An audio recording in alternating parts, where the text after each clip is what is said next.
Taste the Daily. Pongal பணம் தராமல் ஏமாற்றிய தீய சக்தி அரசிற்கு கன்னியாகுமரி கோவை பொதுமக்களிடையே கடும் எதிர்ப்பு எழுந்துள்ளது.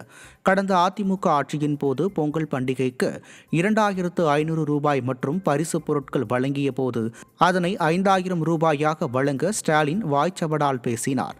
தற்போது அவருடைய ஆட்சியில் பொங்கலுக்கு தேவையான வெல்லம், முந்திரி, திராட்சை கூட வழங்கவில்லை. இதை கண்ட பொதுமக்கள் டாஸ்மாக் மூலம் மக்கள் பணத்தை வாரி சுருட்டும் திமுக ஒத்த பைசா கூட தரவில்லையே என வேதனை தெரிவிக்கின்றனர்.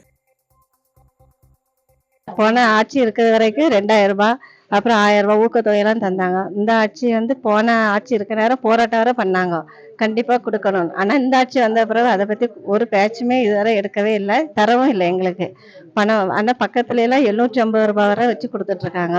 நாங்க எதிர்பார்த்தோம், அது இதுவரை அவங்க அந்த அரசியல் எங்களுக்கு இதுவரை தரல. வெறும் பச்சரிசியும் சீனி மட்டும்தான் தராங்க. ஆமா, வெறும் பேரு தான் விடியல் அரசுன்னு சொல்லுதாங்களே தவிர அவங்க சொன்ன கொடுத்த வாக்குறுதி நிறைவேற்றவே இல்லை. பொங்கலுக்கு இந்த வாட்டி 1000 ரூபாய் கொடுக்கறது கொடுக்காதது கொஞ்சம் சங்கடமாக தான் இருக்கு. ஆனால் வெறும் பொங்கலுக்குன்னு சொல்லிட்டு வெறும் பச்சரிசி மட்டும் கொடுத்துருக்காங்க. சர்க்கரையால பொங்கல்லாம் பண்ண முடியாது. கரும்பு கொடுத்துருக்காங்க. இப்போ போன தடவை முந்திரி, திராட்சையெல்லாம் கொடுத்த மாதிரி இந்த தடவை எதுவும் இல்லை.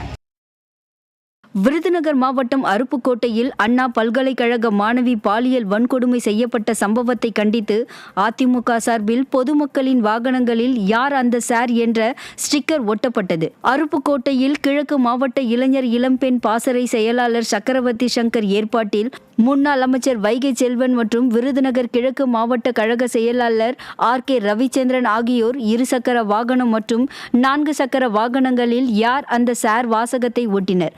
இதில் முன்னாள் சட்டமன்ற உறுப்பினர் MSR ராஜவர்மன், எதிர்கோட்டை சுப்பிரமணியன் ஆகியோர் கலந்து கொண்டனர். சிவகங்கையில் மகளிர் உரிமை தொகை வழங்க கோரி கிராம பெண்கள் சாலை மறியலில் ஈடுபட முயன்றதால் பரபரப்பு ஏற்பட்டது. சிவகங்கை அடுத்த இந்திரா நகரில் 70க்கும் மேற்பட்ட பட்டியலின குடும்பங்கள் வசித்து வரும் நிலையில் 53 குடும்ப பெண்களுக்கு மகளிர் உரிமை தொகை வழங்கவில்லை என்று கூறப்படுகிறது. இதுகுறித்து பலமுறை கோரிக்கை மனு வழங்கியும் ஸ்டாலின் அரசு அதிகாரிகள் நடவடிக்கை எடுக்காததால் சிவகங்கை மானாமதுரை தேசிய நெடுஞ்சாலையில் மறியலில் ஈடுபட முயன்றனர். அப்போது ஸ்டாலின் அரசு திமுகவினர் மற்றும் வசதியானவர்களுக்கு மகளிர் உரிமை தொகை வழங்குவதாகவும் தகுதியானவர்களுக்கு வழங்கவில்லை என்றும் குற்றம் சாட்டினர். சென்னையை அடுத்த குன்றத்தூர் அருகே லாரியின் மீது வேன் மோதியதில் 21 பேர் காயமடைந்தனர். காலை வலசரவாக்கத்தில் உள்ள பீர் கம்பெனிக்கு ஊழியர்களை ஏற்றிக்கொண்டு சென்ற வேன் மீஞ்சூர் வெளிவட்ட சாலை திருமுடிவாக்கம் அருகே முன்னால் சென்ற லாரியின் மீது மோதியது. இதில் வேன் ஓட்டுநருக்கு எலும்பு முறிவு ஏற்பட்டது. இது தவிர வேனில் பயணம் செய்த 18 பெண்கள் 3 ஆண்கள் என 21 பேருக்கு காயம் ஏற்பட்டது. அனைவரும் குரோம்பேட்டை அரசு மருத்துவமனைக்கு அனுப்பி வைக்கப்பட்டனர்.